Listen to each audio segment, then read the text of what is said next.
How's it going, everybody? My name's Chris Tenda. Welcome back to another episode of Let's Play The Legend of Zelda Breath of the Wild. Last time, we actually made our way to the desert. The fabled desert that I talked about for so many episodes, but, like, kept having things come up in front of, so we had to push it aside, and then I had some bosses I want to fight, and yeah, it was a real headache getting here, but we finally made it to the desert. And I know last time I said I wanted to start off the episode by fighting everything up here, but it was just a bunch of red moblins and no new weapons, so I just cut it out.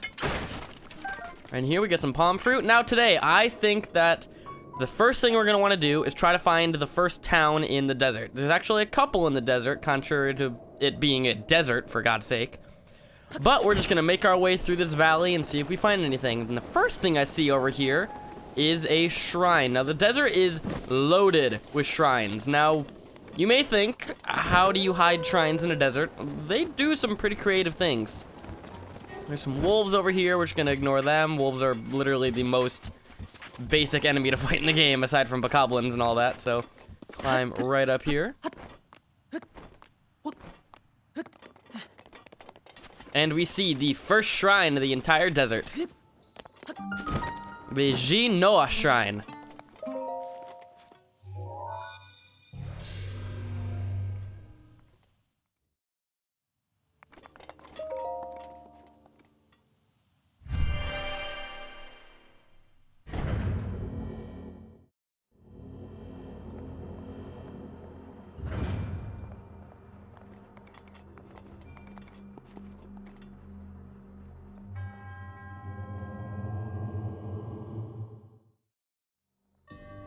And right off the bat, I already see this is going to be a stasis-based shrine. Now, you probably can get lucky by just shooting up or missing like I just did. All right, let's actually use stasis like I just said we should. And right when the ball gets into position, freeze it, and then with an arrow, you will change the entire direction of the ball. One should be good. And no, okay, that was close,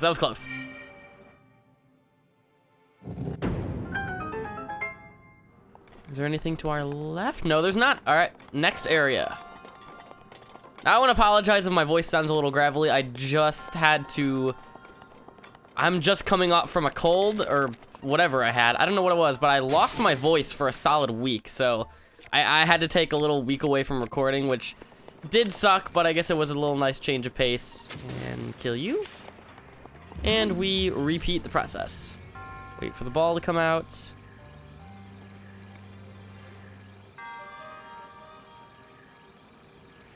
We wait for the ball to... There it is, okay. But yeah, I completely out of nowhere lost my voice, which really sucked because it was in the middle of a recording and then I started to sound like this, and it was the most terrifying thing in the world. Alrighty, so stop you, and arrow. Was one arrow good enough? I remember this one being different. Yep, one arrow was good enough. Alright.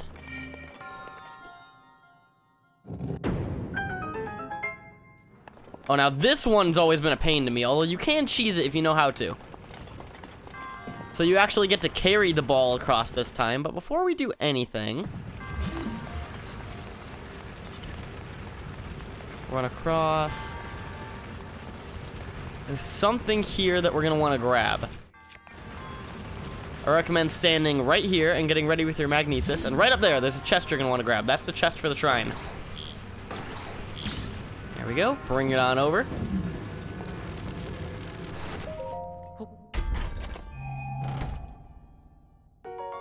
And we just get a bog standard opal. Not too bad, not too good. Ow, take the hit. Now what you're gonna wanna do is you're just gonna wanna take the ball. And you could try to walk it all the way across and use your stasis rune to time everything correctly. Or you can do what I do. Put the ball down. Use the stasis rune. And then just knock it on over. Or you can do what I do. Put the ball down.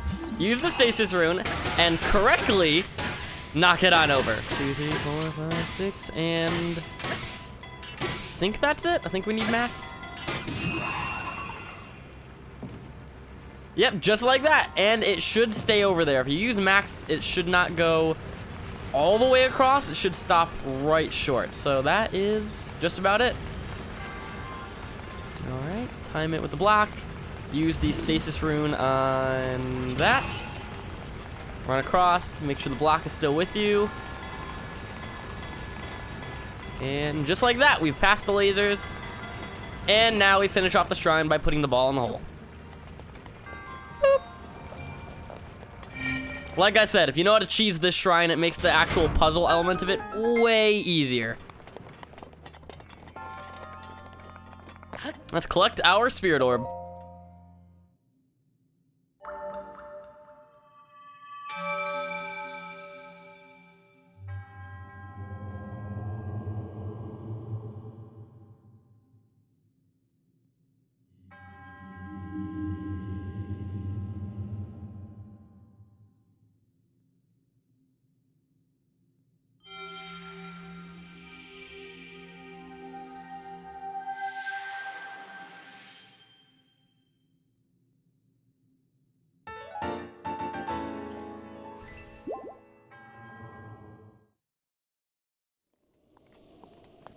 Alrighty, first shrine down. Now, there are a couple ways that we can go through this area. One of which I recommend above all else, and there it actually is. Now, you can go through the dangerous bottom path where you have the danger of falling boulders, enemies, all sorts of stuff, although you have less of a chance of falling to your death. Or the path that I'm going to be taking, the top path, where you follow this wooden structure and then basically just go over the plateau, or not the plateau, you go over the mountains to the desert itself. That's the way that I usually take, and since it's the way that I know best, it's the way that we're going to be taking today. Right down here is another enemy camp. Now, I think they want you to go to the desert first, considering that we were running into a lot of blue and a few black enemies over in the Zora's domain, but here it's just mostly red enemies. Now, the game really sets it up to where you can go to any of the 4 areas in any order you want, with the exception of one area, because we'll get into that later. We'll be talking about that when we get to it. But there are certain little details I've noticed that kind of tell me the designers of the game really had a certain set path in mind. Okay, so yeah, we can easily make that. We should have, at this point, plenty of stamina to make it through here. And if not, well, we have plenty of stamina boosting dishes. So we should be absolutely set going through this area.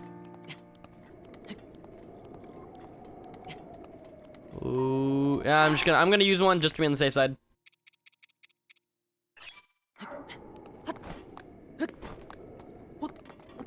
Alrighty.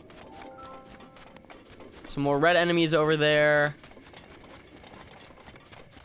Let's just go, instead of taking the wooden path, let's just climb all the way up. Okay, what's that? Is that some swift violet? Yes, it is. I want to collect some of those.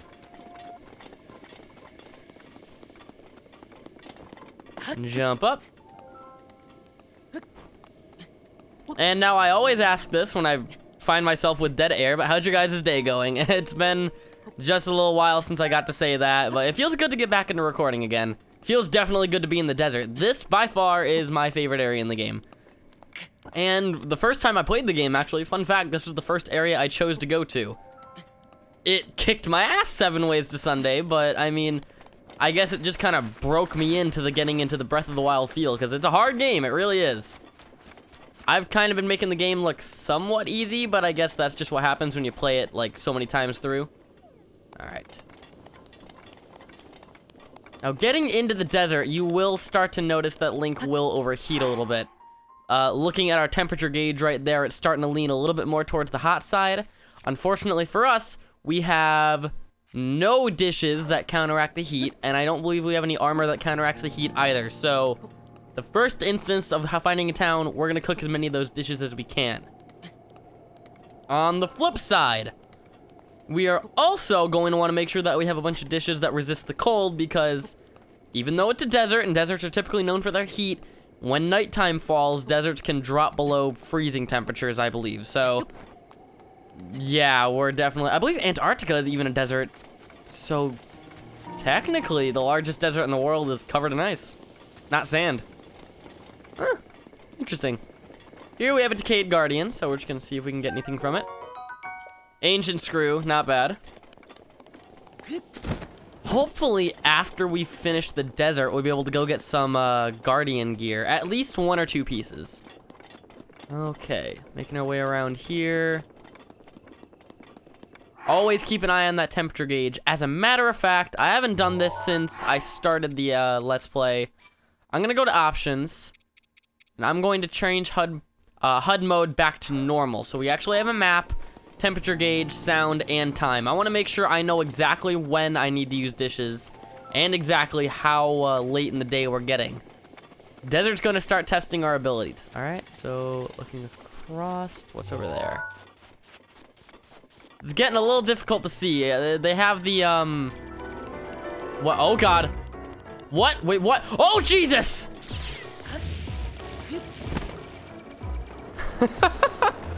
That is terrifying.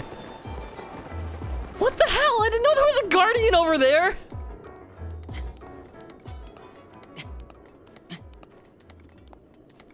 What the actual hell?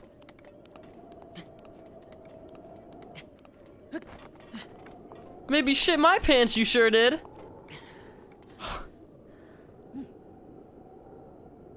Jesus. Gotta recover from that. All right, right here on the wall, you will see we have Lizalfos, and down there, you'll see we have more Lizalfos. Now, if I remember correctly, those are a new variant of Lizalfos. Those are the yellow or electrical Lizalfos. Wait, didn't I already go over those? I did. I totally forgot. Those were in the very, very treacherous part of Zora's domain, so it's not a new bio after all. Indicated by their yellow coat, they are more prominent in the desert, so be very careful of them. Alrighty. Where do I need to go? First of all, should we go that way? Is the desert that way? Desert is... Yes, that way. So we're gonna start climbing over these mountains, avoid that guardian at all cost, and see how far we can get. Alright. Jeez, that actually scared the hell out of me. I didn't know there was a guardian waiting for me up there. Like, I know they're in the desert, but I didn't know he was, like, right at the entrance. And it looks like we're in the clear. Where did he run off to is my question. Decayed. Alright, well, answers I would like the answer to, or questions I would like the answer to, but when I find out the answer, I'm probably not going to be very happy. So we're just going to... There he is! As long as he doesn't see us, we're good. The Guardians actually have pretty far sight, so just play it safe. It's turning around. So yeah, we're out of his line of sight. So, ooh, Swift Violet. And gimme. 2. Some more wolves. More Swift Violets. Alright, right here I see some parts of the cliffside that we can probably gain our stamina back on, so we're gonna climb this way.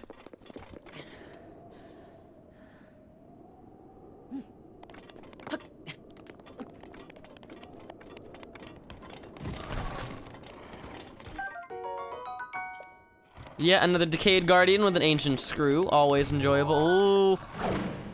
He probably is going to activate, so we're gonna pretend like we don't see him.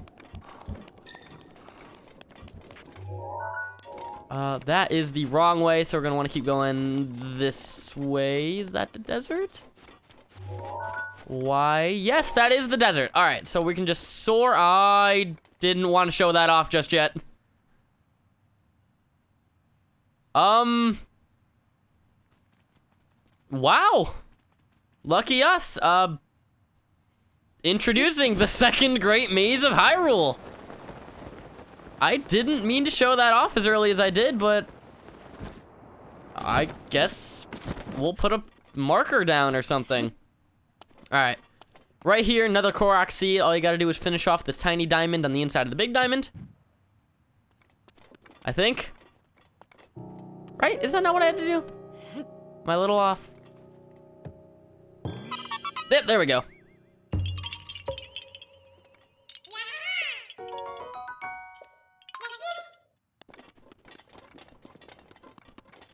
Yeah, that's right about here. I'll put a treasure marker so we know to come back here, but we're not doing that this episode. Like I said, we're gonna first try to find a town. I know I'm going about this place the completely wrong way because you should not have found this yet. Or rather, I should not have found this yet.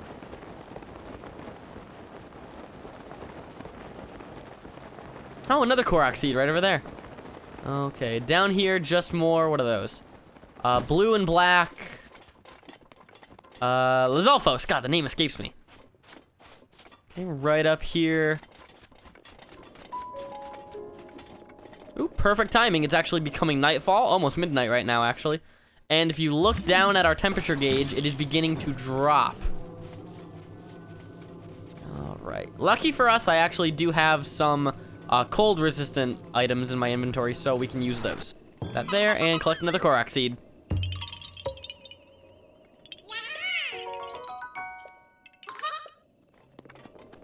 Right here, we have a new type of mushroom, the Zap Shroom. This glowing mushroom, this mushroom grows in the wilds of the Gerudo region. The cap is naturally insulated, so when used in cooking, it will offer protection against electricity.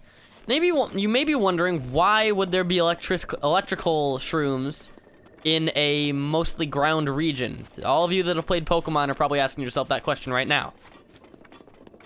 While some areas have enemies that use ice damage, some enemies use fire damage, some enemies use technically water damage, if you want to call it that. I just call them aquatic enemies, but they don't really use water damage.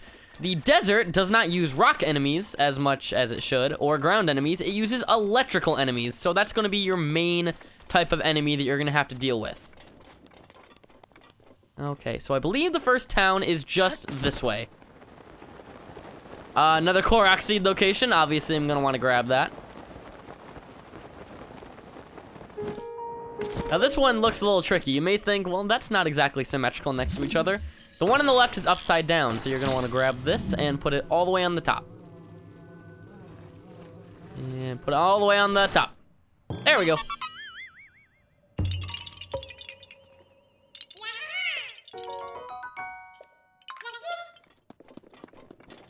Alrighty. And we've successfully made it to the actual desert part of the Gerudo Desert.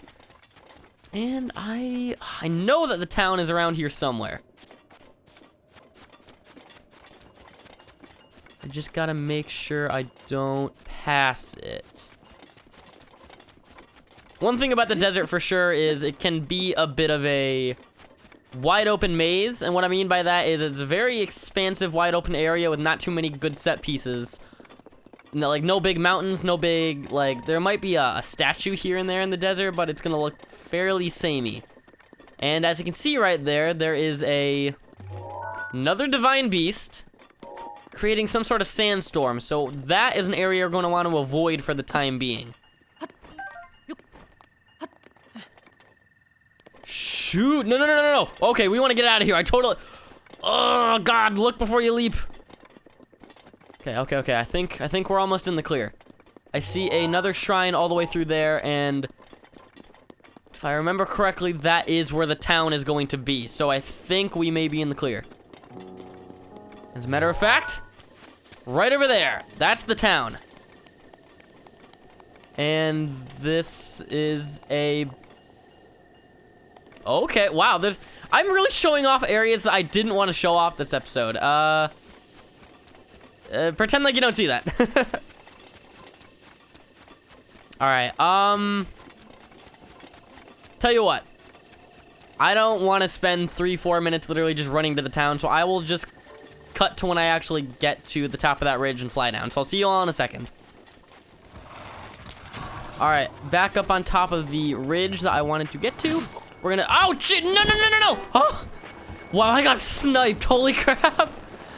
We're just gonna soar on down to this oasis right here, and I'll be introducing the first town of the desert.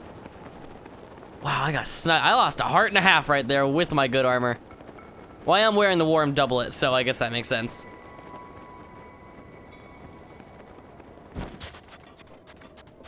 Run on over and...